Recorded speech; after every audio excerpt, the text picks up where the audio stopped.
Hi, I'm Danny Wynn, and in this deep dive on the Delphi Parallel Programming Library, we're going to delve a little deeper than we did last time. We're going to look into task monitoring, we're going to look into resource locking and resource sharing, and we're even going to use the TThreaded queue in a producer-consumer pattern. And then we're going to combine all these new techniques into a nice little app that shows you how to use Delphi Parallel programming techniques in real life. But first, we're going to start with some introductions on TTask, TFuture and Parallel.For just to get our bearing. So let's get started. So why would you want to do parallel code? Well, the number one reason is to remove the wait time away from the user. Any long-running action should be run in the background and let the user interface do its stuff in the foreground. So no delays, everything's moving fast and responsive, and that will improve the perceived speed of your application. So how do you do parallel code? Let's start with a task. A task is like a parallel procedure, a procedure that runs in parallel to the main thread. And it's important to note that tasks do not start right away. When you run a task, it's actually put into a queue. And then when there's CPU time available, that task is scheduled onto a thread and then executed. Now, tasks run operations in parallel, so it's operation parallelism. And tasks run best without serializing dependencies, and we'll see how that works later on. We'll start with a simple multi-device application. I could have used the VCL, and I'll use VCL later on, but this time it's a multi-device. I'm going to place a label and a button, and the label's gonna display the end result.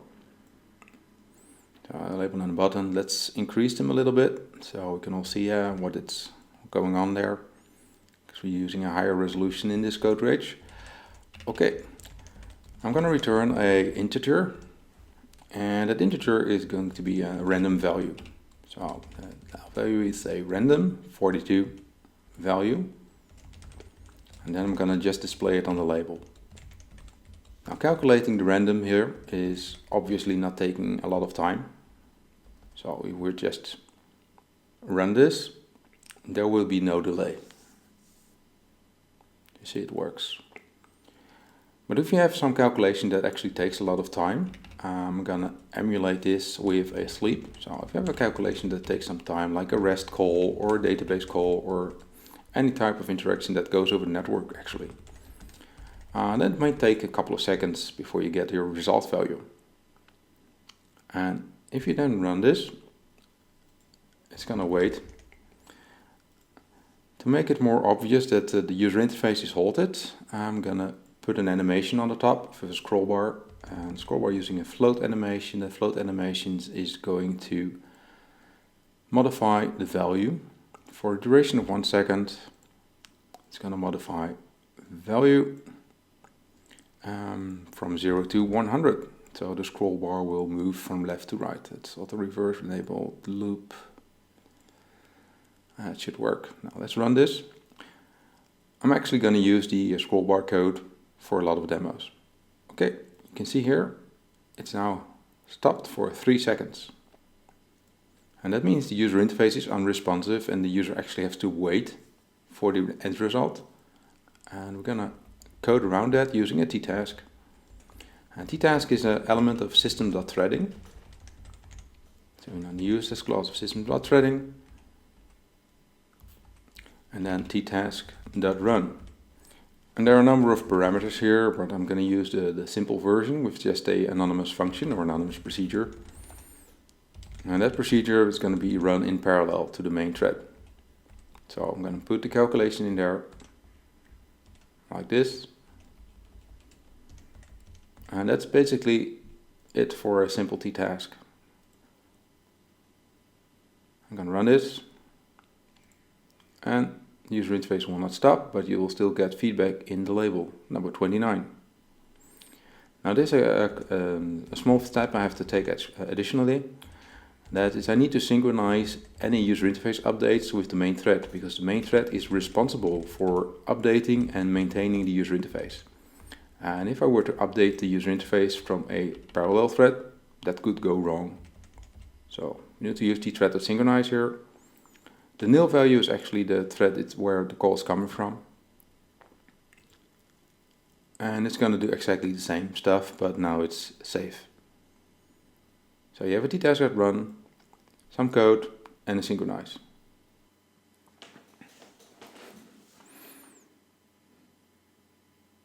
Let's continue with a future. Now, a future is like a parallel function, a function that's executed in parallel to the main thread. Basically like a task is done as well. So how does your future work? Well, you set it up and then let it run. And somewhere, in the future, when you want the end result, you request that result using an interface. And then getValue gets executed, and unless the value is available already, you'll have to wait for it. Let's make an example. First I'm going to place a button, place two buttons, one button to actually start the future and another button to request the end result using the interface. So the first button here, that's going to be starting the future, start future, and the second button is used to get the end result. So that's button get the results, To start the future, we use TTask.future. So future is actually a subset, an element of TTask, and that uses system.threading. I'm going to include system.threading on the top because I need to declare an interface later on. Now, future has an return result, and that return result is in this case a string. And then you create a function, an anonymous function, which is basically a function without a name that returns that string. Okay, and it's going to use a random and some text. Let's say hello CodeRage X plus, random value, so you can see the different strings. That's it. Of course, it needs to take some time, so we'll put in the sleep again. Normally that's like a REST call or a database call or something that takes some time. In this case, it's just a sleep, 3000. Now the result of this future needs to be communicated back to the user interface. But instead of using a thread.synchronize like we did in TTask, we can declare a interface, a future string, which is an interface to a future of type string. So that's string here. Okay, and that's the result of this one. So future string equals TTask.future. So you get the interface back in the call to the TTask.future. And some point in the future, you're going to request that result. So button text, button get result, dot text is future string dot value. And when requesting the value, as long as the future has been completed, you get it immediately. But if it hasn't been completed, you have to wait for it. So I'm just going to demonstrate it here. So I start the future, wait a couple of seconds, and you see the user interface still responsive, and then get it back. So that works like a charm. But as you can see here, I just requested it before it was ready, and then it actually waits for it. And that's the code inside future string.value. So this may initiate a wait. So I have to take that into account when making futures. Next up is the Parallel.For. Now, Parallel.For splits a normal for loop into pieces, into strides, and that are run in parallel. So each stride, each piece of the for loop is assigned actually internally to a TTask, and that tasks, as you know, run in parallel. And Parallel.For in this case runs through data in parallel, so you get data parallelism. It also waits for completion just like the future does, so you should probably embed it into TTask. So a TTask.run with a Parallel.For inside it, unless you want to wait in the main thread. Let's take a look at some Parallel.For code. We're using the same basic application, and I'm going to place a button here and a memo, and the memo is going to display the results of the for loop. So that's a memo here. Okay, let's increase the size again so we can all read it, even if we're running on a smaller screen. And we'll start with a Parallel.For, and that Parallel.For is an element of system.threading again, so use this system.threading, and then Parallel.For.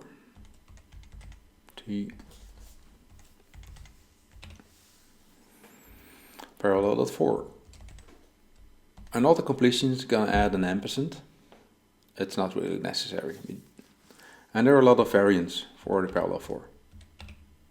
We're going to use a simple one from 0 to 9 with a procedure. And that procedure is going to get the index 0 through 9 as a parameter. So that's index of type integer. And then begin end. Which is an anonymous procedure. And then we're going to just put the index into the memo1 lines. I'm going to try to run this without using the synchronize. Just to give you an idea of what could happen. And well, user interface got mucked up. So we need to synchronize here. Or a queue. So I'm going to use a queue here, because synchronize actually waits for the main thread to complete the synchronize, and queue just queues this procedure into the main thread, and whenever the main thread is idle, it'll do the memo1.lines.add, which is a better approach. Okay, let's run this. Click the button, 0 to 9. It's still in order here. So let's add a sleep. And run this again. That's cleared as well, so we can do this multiple times so we can get it out of order. That's the button one. And it's it's in order, and it actually waits a little while, you can see that. And now it's out of order. So the 6 is between the 8 and 9. So you have to take that into account when creating Parallel.Fors. Parallel.Fors are run in parallel, so they're out of order. And it's waiting, so let's take a look at that. Because the Parallel.For is executed in the main thread, and the Parallel.For actually waits for completion, we have to embed it in the TTask.run. So just TTask.run, the procedure, and begin, end, and then put the Parallel.For inside that TTask.run. And that prevents the main threads from waiting for the Parallel.For completion, because we don't want that. And then we're going to run this again. And I noticed I made an error, so it's still waiting. You can see that. I'm just going to let you look at the code and see what I've done wrong. Of course it's still waiting. Why would it be waiting?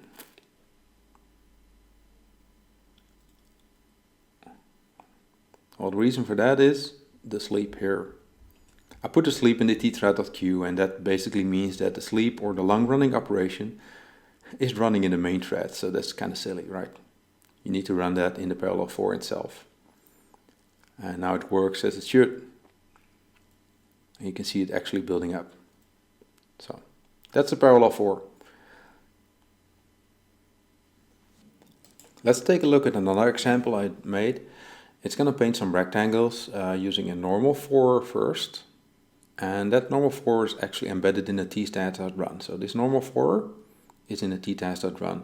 And that will enable you to actually see the progress of the for loop. But the for loop itself is not in parallel. And there's a T-Parallel.For with a stride and a from and to. And this sort of shows the stride. So let's just run this with a stride here. If you run this, and you click on the normal for loop, you'll see the values 0 through 100 built up in rectangles with colors. And the color of the rectangle is actually the color of the thread it's running inside. So if we go to stride of 10 here and do a parallel for loop, you see that it's taking steps of 10, and it's using 3 threads here. So there's light blue, green, and brown. And we do a stride of 5. You can see them building up in blocks of 5. And now we're actually using 4 threads.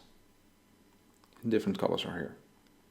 So the Parallel.For, the stride, actually divides the Parallel.For into pieces. And each of those pieces of 50 in this case, are run in parallel.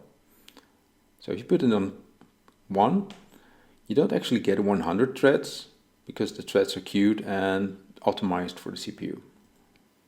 And if you're going to use task futures and Parallel.For loops in your software, you're going to run into sharing resources across multiple threads. One thread holding a resource while the other thread needs to access it. And that in fact creates serializing dependencies where one thread is only executed after one another. Another way to look at it is, suppose you and your colleague are working on a design document. If you both take turns on the keyboard, that's going to take a little while. But if you both have copies of the document and then merge it afterwards, that's much faster.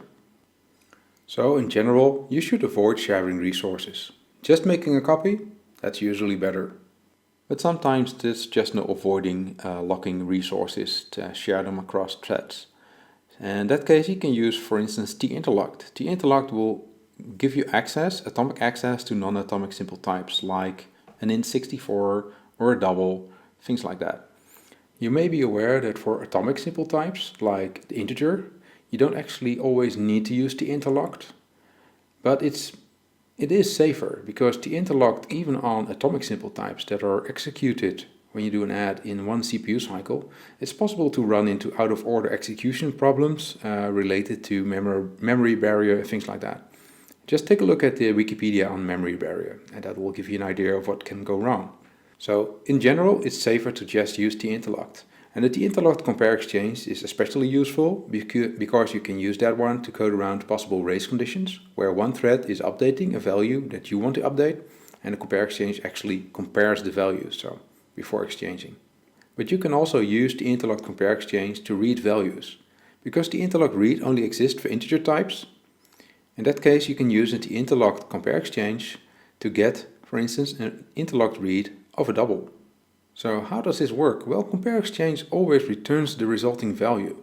So if you do a compare exchange of a value with 0 and 0, if the value is 0, it's going to replace it with, in this case, 0, the second 0.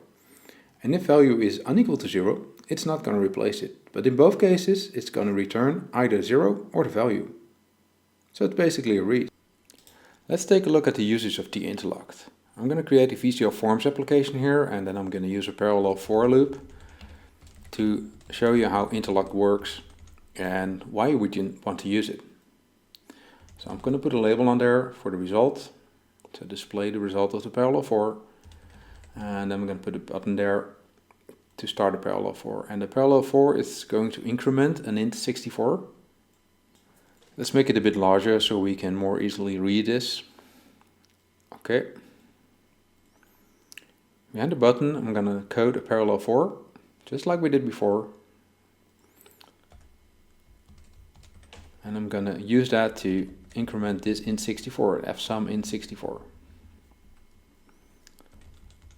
And let's use this system.threading, of course. This is tParallel.For. I'm going to remove the ampersand because you don't really need it. The compiler can do without it. It's there because the for is a reserved word. So let's do procedure over index of type integer, begin in the end. And as you know, the index is going to get a value from 0 to 10,000 and the Parallel.For will run over multiple threads. And then we're going to increment fsum with the index. Let's put a sleep in there so we get a little bit more randomization. Let's put a timer in there, and the timer is going to be used to display the intermediate values of fsum.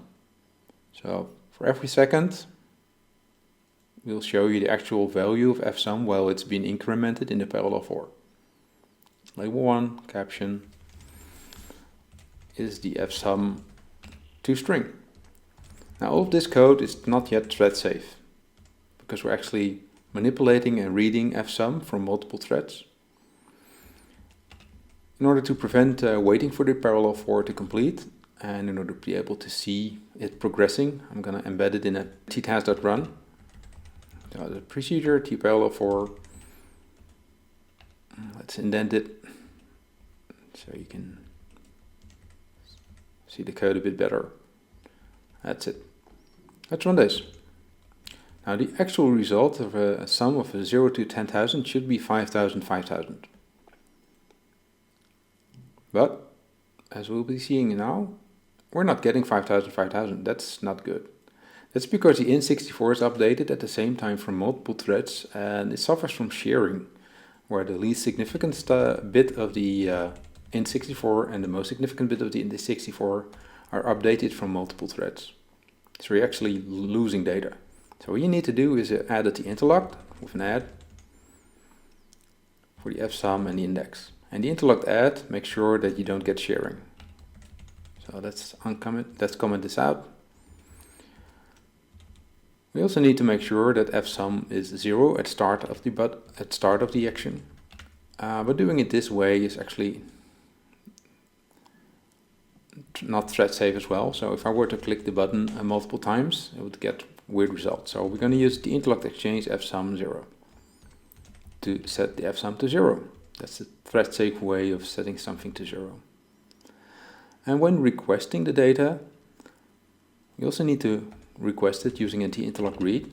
So I'm going to make a local lsum, and the lsum is going to be filled with an interlocked read of fsum64. And then I'm gonna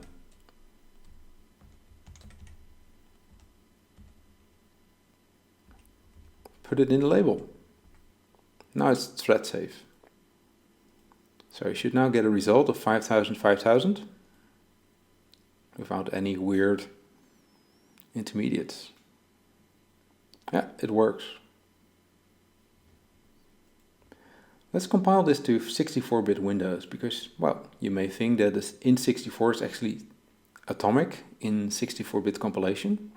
So let's remove the interlock here and do the fsum here. Because the integer, the 32-bit integer is actually atomic in 32-bit Windows. How about the 64-bit integer? Is it atomic in 64-bit Windows? When it's 64-bit compilation? No, it's not. So take care. So TInterlocked is used for locking simple types. How about locking instances of classes, of objects? For atomic access to objects, you'd use TMonitor. It's built into the object, so everything inherited from the object automatically has TMonitor support. It's easy to use and maintain, it's cross-platform, and it even has some internal optimization using spinning. So if you use a TMonitor to enter a locking state, and the object itself is locked, it will spin for a short while, hoping that the lock will be released, which is actually more efficient than initiating a sleep of the thread calling it. Let's take a look at a simple usage of TMonitor using for main as the object that we're going to lock. So that's a blank application, and I'm going to use a memo here to display the status of the lock or the wait. And of course a button to initiate the wait and await infinite, and another button to actually wake it up again. Now you can wake monitors using a pulse, and that's one of the interesting features of using monitors. So you can wait inside one thread for infinite time and then have a pulse wake it up. So we start the wait here, and then we start a pulse here. That will actually get the other one out of wait. And in start wait, we'll add some code to lock the main form using a monitor. We use system.threading, and we're going to embed the monitor with await infinite in a TTask.run.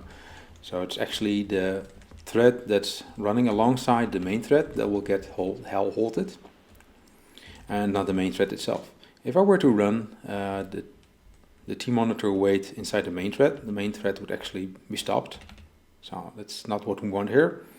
We just want the side thread in the TTask to wait for a while. So in order to do that, we're going to enter the monitor of form 1, and now form 1 is effectively locked with a monitor. And then we're going to try to do a wait. Let's do an infinite wait, because we're going to use a pulse to wake it up. So infinite's okay. And then finally, we need to leave the thread. We're going to give some feedback to the memo using thread.synchronize. Let's just put some text in there. For instance, memo 1 lines, add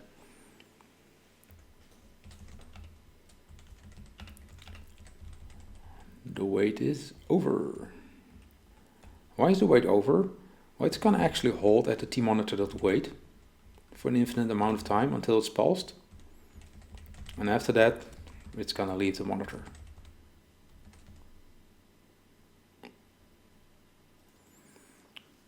If this were all the code I would have written, it would have waited indefinitely, but we are going to pulse it from the main thread using tmonitor.pulse.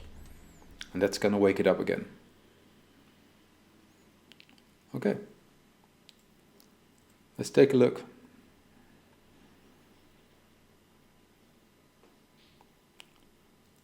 If we click it once, the main thread is not halted, but the subthread is, and then pulse it.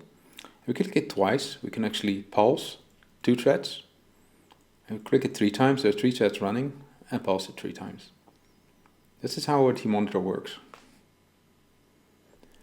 Now we're using the main form here directly. That's actually not the best idea. You should probably create on your own TObject, because the main form is also using a monitor internally in Delphi. So we create a class TObject that's called form1monitor. And that form1monitor, it needs to be created. Let's get the form here for variable form1monitor, just a public variable of tform1. That's okay. And then create it in the constructor. So let's put it there. I'm going to copy the data. Feeling lazy today, so just copy that and paste.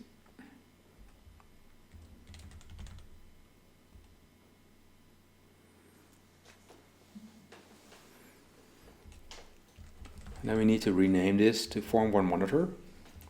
And what we're actually using here is a separate TObject instance that's going to monitor the main form. So the main form itself can still be monitored inside the VCL or the FMX library. And we're not interfering with that embedded locking mechanism. And it still works the same. I mean, 1 click, 1 click, 2 clicks, 2 threads, 2 clicks, 2 pulses. And if you pulse it 1 additional time, it's not going to get there because there's nothing to pulse. So still works as expected. Now you can use TMonitor to create your own threaded lists or threaded dictionaries. There's actually a nice variant of a queue called the threaded queue, and that's a generic queue with built-in multi-thread access support that's quite nicely coded. It's easy to use on itself, and you can put T pairs in there, key value pairs, and it has built-in waits for easier coding of access to values when you pop or push a value. So if you try to push a value inside the queue and the queue is busy, it's going to wait a little while, the preset time that you choose, like 10 milliseconds. And if it's not successful in 10 milliseconds pushing that value, then it's going to fail, so you can handle that. That means that it's ideally suited for a producer-consumer pattern, where someone or multiple threads is producing stuff, and there are multiple threads consuming them and doing stuff with whatever was produced. I've got a nice demo for that. And in this demo, I'm going to use the producer-consumer pattern with a T-threaded queue to emulate a warehouse and a shop. And there are non-visual components here, so I'm going to hide them. And this slider will actually increase production speed, and this one increases consumption speed. And the label made, stock and overstock, that's what's in stock or what's made and produced. And label sold and out of stock, if an item is sold or out of stock, it's going to increase as well. In the beginning of the form, in the form create, I'm going to create the threaded queue, and I'm going to give it a maximum stock of 1024 items. So if there are more than 1024 items, it's going to hold the push. And if a push is halted or timed out because the queue is busy, then it's going to fail inside the thread that's pushing or popping after 10 milliseconds in this case. The production timer uses its own task.run and has an item pair, because the queue uses pairs, and item pair is just a T pair with a string and int64 at the key T value, and that's a record, so you don't actually have to create it. And in this case I'm pushing a string and a number in there, and the string is just item with a random text, and the number is just a random number. So I'm going to push it here, And if the push is successful, then the wait result is WR singled. And if it's unsuccessful or accepting or something else goes wrong, then it's not going to be pushed inside there. Okay, I'm just adding items made and item overstock for production. And that's an int64. That's why I'm using an interlocked add, because you could get shearing, right? Okay, so maximum of 1024 items. That means that after that we'll get overstock. So we need to consume as well. And the consumption timer that just runs from the main thread and spawns a task, sleeps on random time because, well, people need to actually buy the items, so they have to have some money. And the items queue is just popping it. And if it's signaled, then it's okay, and otherwise it's not. The display timer just displays using interlock reads, just using the techniques we just introduced. Let's just run this. I mean, it's easier to just explain it while it's running. I'm going to increase production speed, and that means that items will be stocked in the warehouse. So a number of items will be produced, and that will increase the number of items in stock. And we're actually consuming at 1 item per second, and that means that we're also already trying to consume it while there was an item out of stock. So that's why this one's on 1. And if you decrease it, the consumption speed, you'll see that the production will eventually run into overstock. So that's going to take a while. So you can take a look at this demo yourself, of course, because it's included in the zip. And yes, now it's in overstock. It's over 1024 items, so we're going to get an increase of overstock items. And that's it basically. We're also going to take a short look at customizing the thread pool. Now the thread pool schedules execution of your tasks and futures, and it's self-optimizing, so in most cases the default thread pool is probably okay.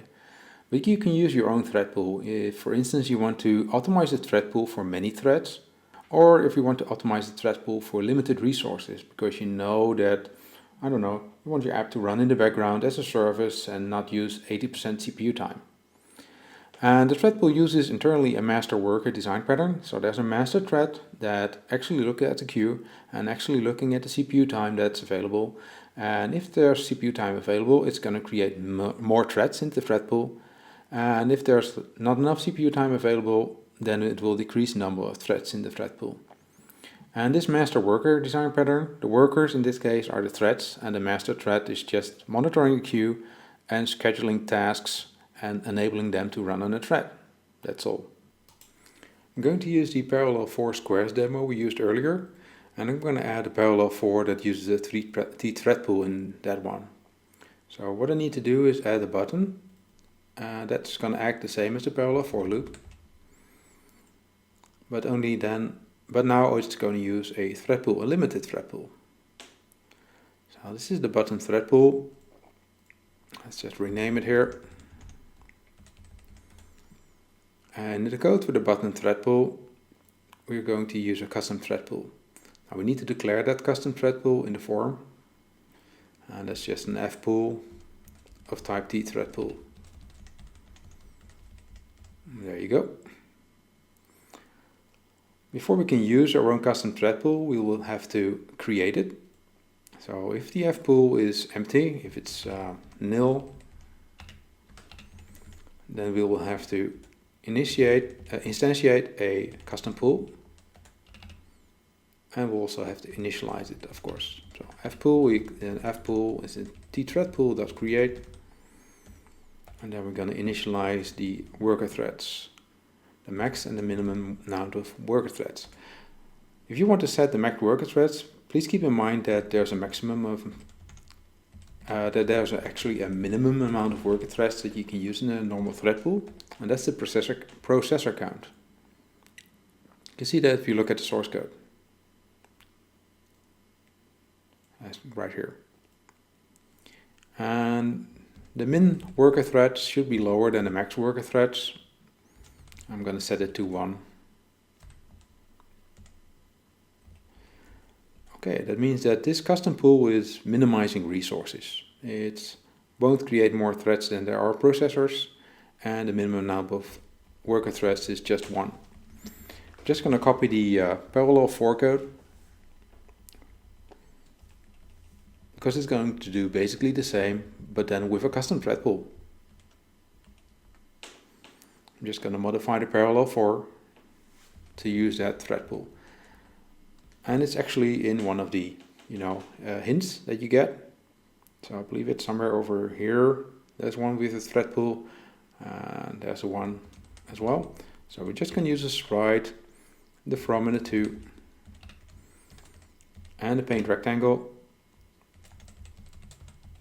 But in this case, we're also going to add the custom thread pool that we just created, which is fpool. Now this is run inside the task.run, and we want the task.run to use the same minimized thread pool, so both will be running on the same pool. Let's just run this and take a look. Okay, now we know that if we use a stride of 10, that the Parallel.For loop will run with multiple threads. In this case there are 1, 2, 3, 4 colors. But if we now use the minimized thread pool, hey, there's only one. I would have expected more, but actually this is quite logical. I mean, let's try it again, but I'm guessing we'll just have one available. So let's do a stride of 2, and yeah, still just one color. That means there's just one thread running the Parallel.For. Now, why is that? Let's take a look at the source code. So let's go back here. Let's check this. I've gotten a hint that, yeah, this is the reason. I've only got 2 virtual processors in this machine. And what I'm actually, there it is. What I'm actually asking him to do is to create a task. And in that task, I wanted to use the minimized pool, but I also want to use the for with this minimized pool. That means that if I've got a merge worker thread of 2, the task is going to be one of them, and the for is the other one. So if I increase this with 1, and then run it again, I'll probably get 2 colors. So go. And let's put it in 10 again. And yes, 2 colors. So now we're actually running on 3 threads. The task is using 1, the Parallel.For is using 2. And that's it. And in our last demo, we're going to combine some of these parallel programming techniques to create a responsive and fault-tolerant app using a key value store. Let's take a look at it. The project group is called Key Value App, and it's in the zip file, so you can take a look at it at a later time. Let's take a look at how this works. I'm starting the key value server first, and the key value server basically is just a REST server, so it's a simple file, new datesnap REST server. And Quick Status app is a multi-device app that you could run on a tablet or on a smartphone. Okay, let's run multiple copies of this using the Explorer. Because the nice thing about this app and the key value server combination is that it synchronizes its data. Okay, let's put them over there. 1. Okay. You can see the yes, no values here. And you can use any type of value, of course, because this key value server is just generic. Let's make the left one no, no. And then you'll see the other one synchronizing. Now below the app you can see the pending and done tasks and failed tasks. So suppose we put everything to 0 to no. And yeah, it's still successful. And then stop the server. You can also see that it's fault tolerant. So the yes can no longer be communicated, so you get failed counts. And then we restart the key value server.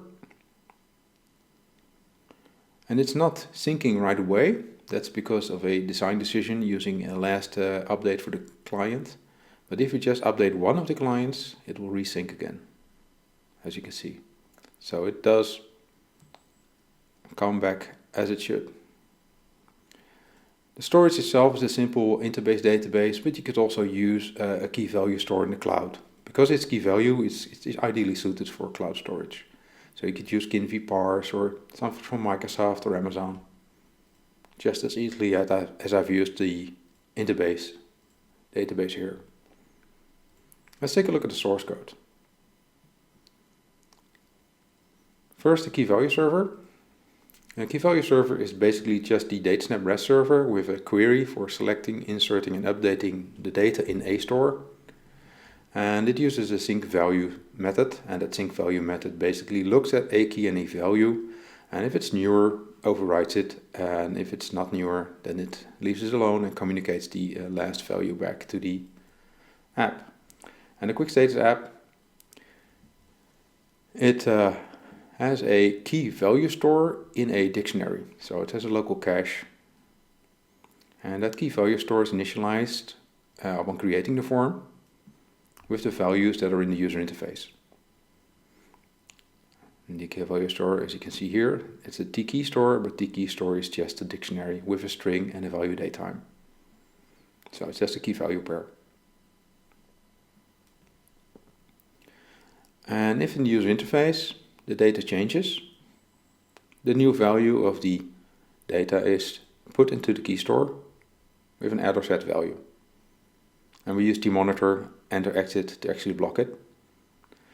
And then we sync the value into the user interface, from the user interface into the database. And that sync value is asynchronously, because a REST call will take some time. So we put it in a TTask.run, and then get the value from the key store. Because it's run asynchronously, you have to get the latest value, and then we sync the value with the REST server. And if we get a newer value, we put that value back into the local key store cache, and then we ask the key store to display the stuff. And that do display is actually an event handler. An event handler that's coupled to a non-display, which is coupled to the display value in the form, that basically just displays the new value into a radio button. So that's about it for the key value stuff, for the key store. We're also using an ITask array, and that's also a dictionary with a string and an ITask, and the dictionary is used for task monitoring. And there's one task for each key. So if we try to get the task for the key that we want to update, and if it's there and it's already running, then we don't create a task. If it's done or has an exception, then we can't create a task. So if there's no pending task, we create a task for this specific key. And after that, we put the new task into the dictionary. And the task dictionary is blocked while creating the dictionary, but that's okay, because just creating a TTask is very fast. Now there's the last update and client update. That's just the last date time on the server and the last date time the client actually got data. And that's once a second we request the last date time from the server in order to synchronize all values if necessary. We make a local copy of the keys here in an array, and we do that because we want to have free access to all the keys in the array without having to monitor it, have to lock it. And that's basically necessary because we also need to lock the key store in sync value. So it's lucky we made a copy in sync values.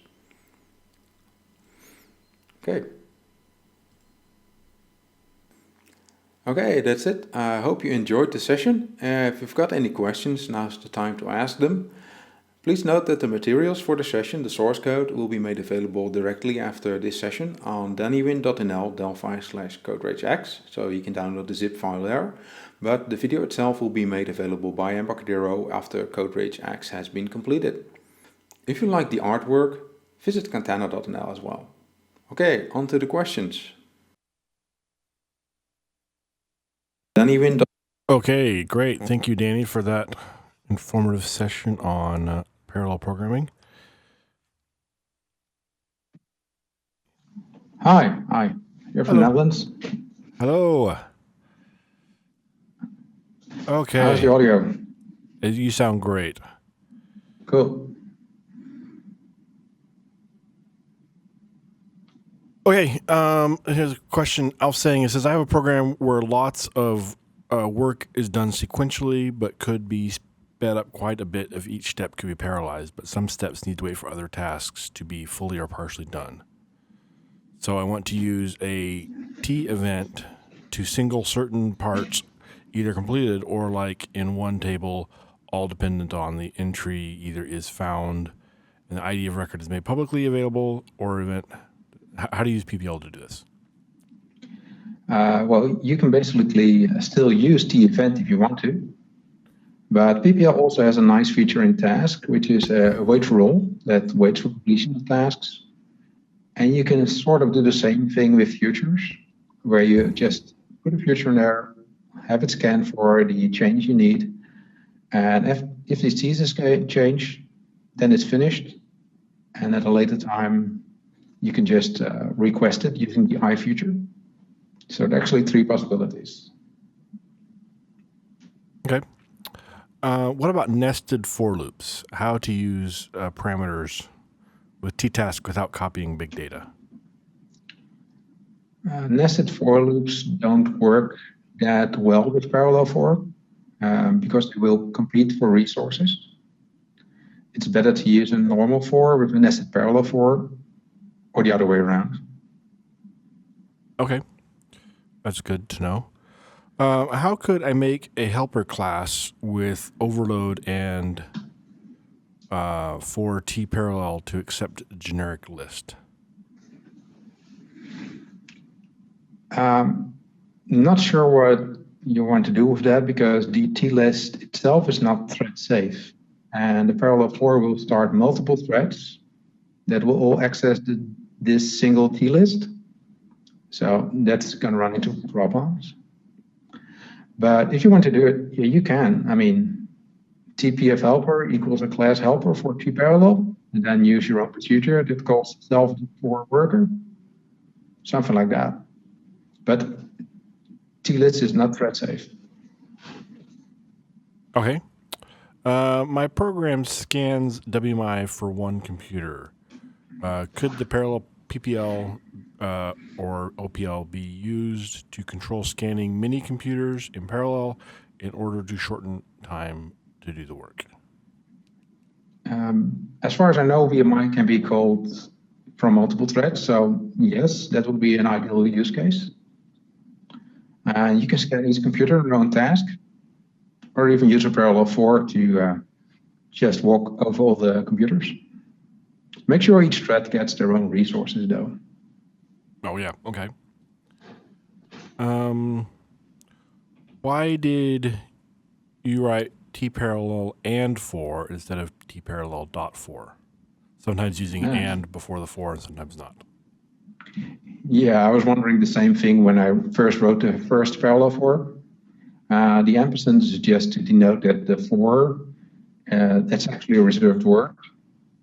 So it tells the compiler that it shouldn't think of this for as a normal for. But you can just remove the and. So T-parallel.For without the and works just as fine. Right, yeah. If it has a dot before it, is the effective as a for, but sometimes it'll put the ampersand in there still too. I've noticed that too. Yeah. Yeah, it's just code completion. Nested for loop. Nested for loop could be done using a single parallel for and combining the individual loops into one number. True. Yep, that's true. In the demo, there was no automatic resyncing when the server was turned off or on. How much work to go through to guarantee delivery approach, full catch-up of local states and updates on server restore? Catch up of local states. Yeah, that was a design decision because the clients here are very busy. So we just made a simple synchronization mechanism. And it's not much work to get it to fully sync. You just have to remove the client last update and make it a little smarter. I'm guessing that's the key value app thing. Okay. What if I need to work on data from a data snap connection? Is it possible to receive data from the server using parallel processing? Yes, of course. Yeah, data snap is ideally suited for that. If you're doing a SOAP or REST call for data snap, you can just put it in TTask or TFuture.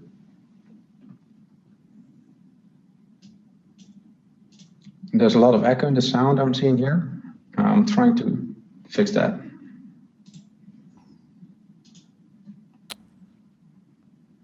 It might be just the room you're in. It's hard to say. What's the difference between a parallel for loop and a regular for loop? The regular for loop will run in the main thread, so it's single-threaded.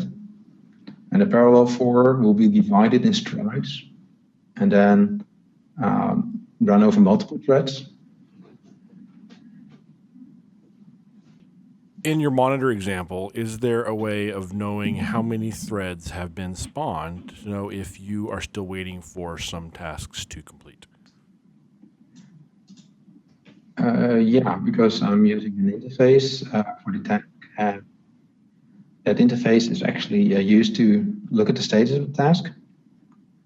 If you download the zip file, I modified some small parts of the key value app to add some extra monitoring and actually see the status of the app tasks, pending, failed, or whatever, and also looking into exceptions.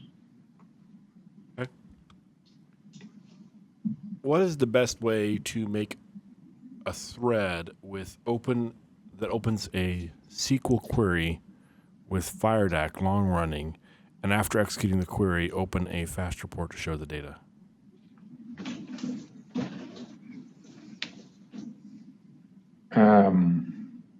Well, you'd have to use the FireDAC connection and the FireDAC dataset or FireDAC query and create that inside the thread. And after that, you can just do the same with fast report. There's actually a session on parallelizing fast reports just earlier. Yeah, with Dennis. Yeah.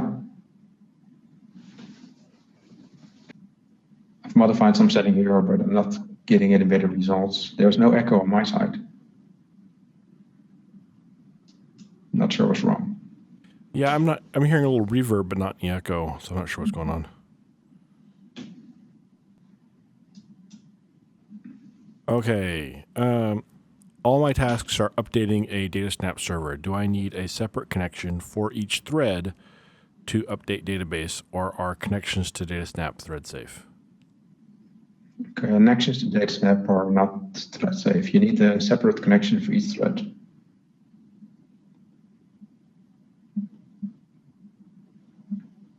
Perhaps the new net HTTP request, if you're doing low-level stuff, that's maybe thread safe. It's easier to just create a new REST connection for every call.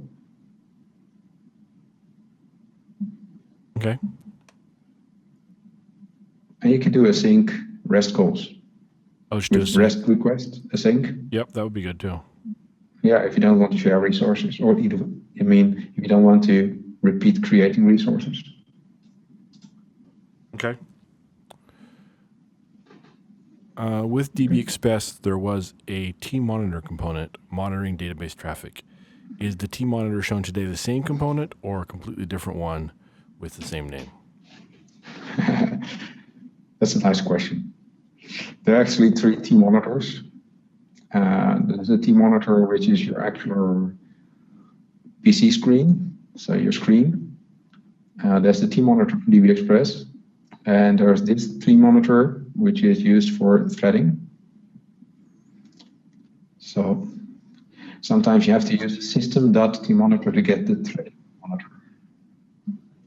So in short, completely different with the same name. Yep, that happens sometimes. But yeah, as you pointed out, use system.tmonitor to get it specifically. Yeah. Okay. Thanks for this great session, Danny. As a continuation of the great one from last year, I always learn a lot from these sessions. They're good stuff. Thank you, Jim. Absolutely. All right. Nice to be here. Yeah, glad to have you. So thanks everyone for joining us.